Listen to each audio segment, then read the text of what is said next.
Ce n'est pas une information de dernière minute. Ce n'est pas un scandale. Ce n'est pas l'histoire d'un seul homme.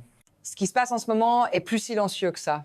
Plus dangereux aussi, c'est le moment précis où un système découvre qu'il n'a plus assez de levier pour se faire obéir. Où les avertissements cessent de fonctionner. Où les règles continuent d'exister sur le papier, mais commencent à perdre leur poids dans la réalité. Ce genre de rupture ne fait pas de bruit au début. Elle se produit dans des documents que presque personne ne lit.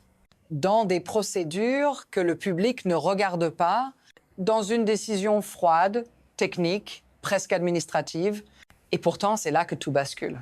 Parce que lorsqu'une institution admet noir sur blanc qu'elle ne peut plus contenir un comportement sans aide extérieure, ce n'est plus un problème juridique, c'est une alarme systémique. Reste avec moi.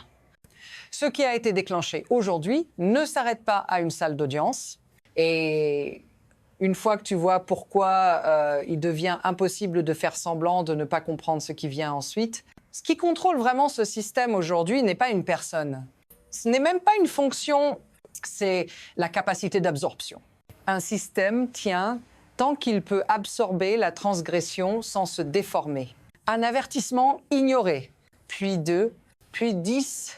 À chaque fois, l'institution encaisse, ajuste, rationalise. C'est comme ça que l'autorité se dissout. Pas par un coup d'État, par tolérance répétée. Le pouvoir judiciaire, dans sa forme la plus stricte, repose sur une hypothèse fragile, que les ordres seront suivis ou que leur violation aura un coût. Mais que se passe-t-il lorsque ce coût cesse d'exister? Quand les sanctions deviennent symboliques? Quand l'obéissance devient optionnelle? À ce moment précis, le centre de gravité du système se déplace. La loi ne disparaît pas. Elle délègue.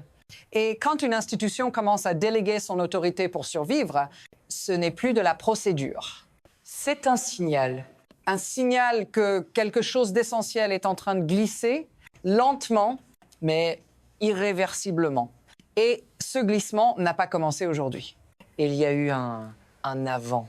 Et puis, il y a eu le maintenant. Avant, une violation déclenchait une réponse claire. Un ordre ignoré appelait une sanction. La désobéissance avait un prix immédiat, visible, dissuasif. Maintenant, tout est devenu progressif. Gradué, patient. Chaque infraction est traitée comme un cas isolé, chaque avertissement comme une dernière chance, chaque exception comme une mesure temporaire. C'est ainsi que le changement le plus dangereux s'installe. Pas par une décision spectaculaire, mais par accumulation. Rien ne semble cassé sur le moment. Le système continue de fonctionner, les audiences se tiennent, les documents s'empilent, les procédures suivent leur cours.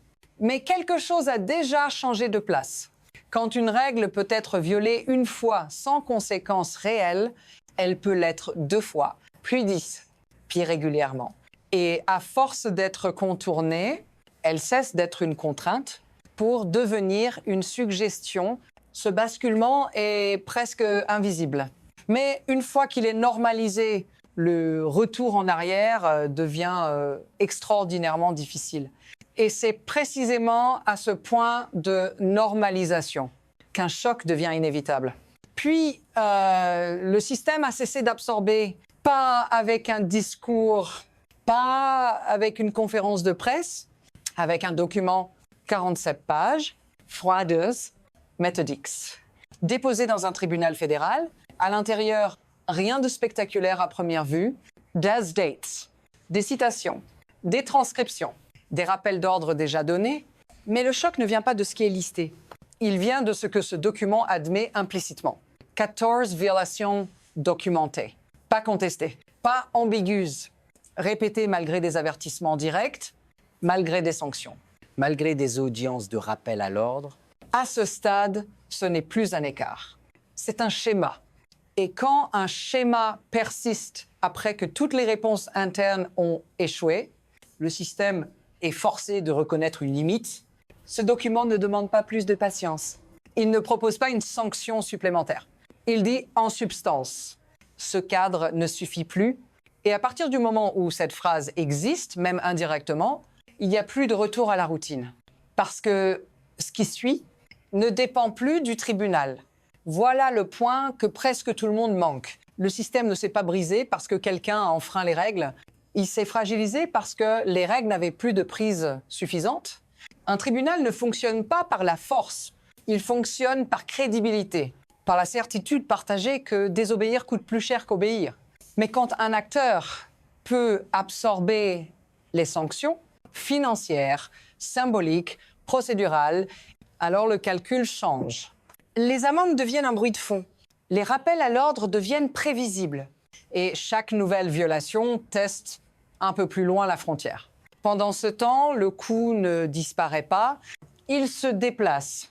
Il se déplace vers l'institution elle-même, vers sa légitimité, vers sa capacité à faire respecter ses propres décisions. Ceux qui bénéficient de ce déplacement sont visibles. Ils gagnent du temps, de l'espace, de l'influence. Ceux qui absorbent les dégâts le sont moins. Ce sont les procédures retardées, les témoins exposés, la confiance publique érodée. Et quand ce transfert devient trop lourd, le système fait la seule chose qui lui reste.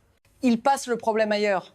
À partir de là, tout va plus vite. Parce qu'un système qui délègue sous contrainte ne contrôle plus le tempo.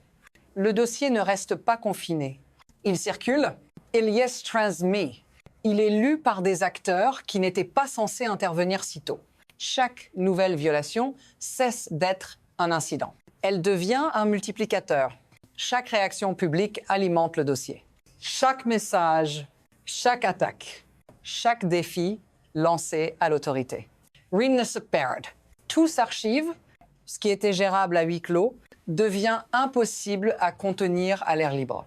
Et surtout, quelque chose change dans la perception. Ce n'est plus une question de procédure. Ce n'est plus une question de patience. C'est une question de sécurité institutionnelle. Quand les mots commencent à ressembler à des signaux, quand les appels deviennent ambigus, quand la frontière entre discours et incitation se brouille, les marges de manœuvre disparaissent. À ce stade, même le silence devient interprété. Même l'inaction devient un choix. Et c'est là que le système entre dans sa phase la plus instable. Parce que désormais, ce ne sont plus seulement les règles qui sont testées. C'est la capacité collective à empêcher que tout s'emballe. À ce stade, ce n'est plus abstrait. Ce n'est plus institutionnel. Ça te concerne directement. Parce que quand un système entre en crise ouverte, ce ne sont pas les acteurs centraux qui encaissent en premier. Ce sont les marges. C'est la normalité qui se fragilise. Les routines qui se compliquent, les décisions qui se figent.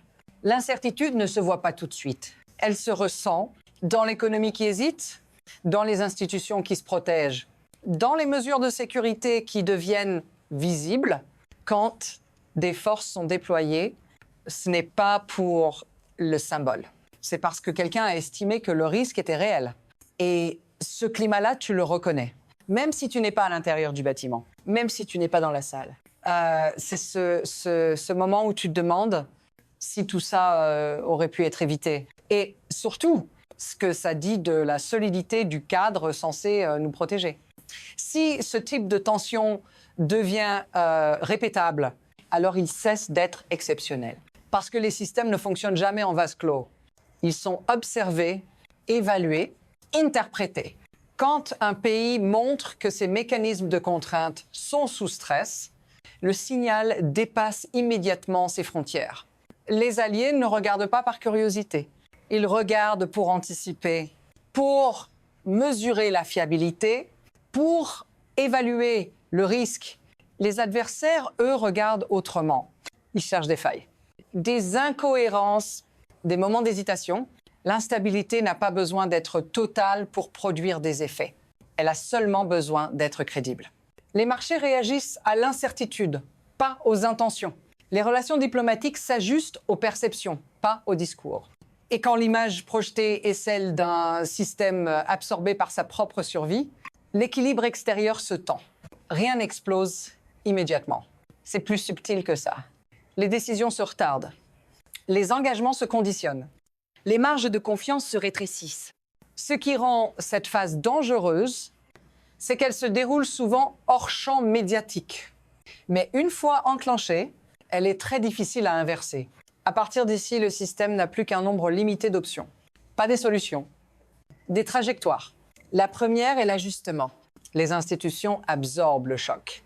Elles resserrent leurs procédures. Elles réaffirment leur autorité, lentement, méthodiquement. Le cadre tient, mais il ressort plus rigide, plus méfiant. Fonctionnel, mais marqué. La deuxième est l'érosion. Plus silencieuse, plus dangereuse sur le long terme. Les règles continuent d'exister, mais leur application devient inégale. Chaque crise laisse une trace. Chaque exception devient un précédent. Le système fonctionne encore, mais il dépend de plus en plus de la bonne volonté des acteurs, plutôt que de la contrainte réelle. Et puis, il y a la troisième trajectoire. La rupture, pas nécessairement brutale, parfois progressive, un point où plusieurs mécanismes échouent en même temps, où la réponse arrive trop tard, où la confiance se retire d'un coup. Ce qui rend ce moment si instable, c'est que ces trajectoires ne sont pas exclusives. Elles peuvent se chevaucher, se succéder, s'accélérer mutuellement. Et personne à ce stade ne contrôle totalement laquelle prendra le dessus. Il y a une tentation, dans des moments comme celui-ci, de chercher une conclusion nette, un verdict, un retour à l'ordre. Mais les systèmes ne fonctionnent pas comme des histoires. Ils ne se referment pas proprement. Ce qui est en jeu ici n'est pas une issue immédiate, ni même une décision particulière. C'est une question plus inconfortable que ça.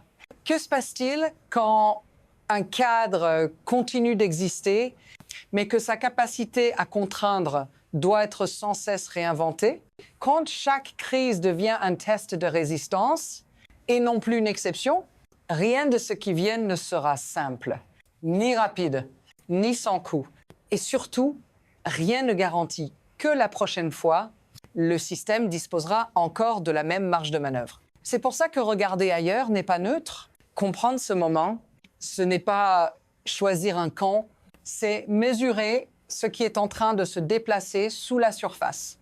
Si tu veux suivre ce qui vient ensuite, pas les slogans, passe le bruit, mais les mécanismes, restage. Parce que ce genre de bascule ne se produit pas souvent.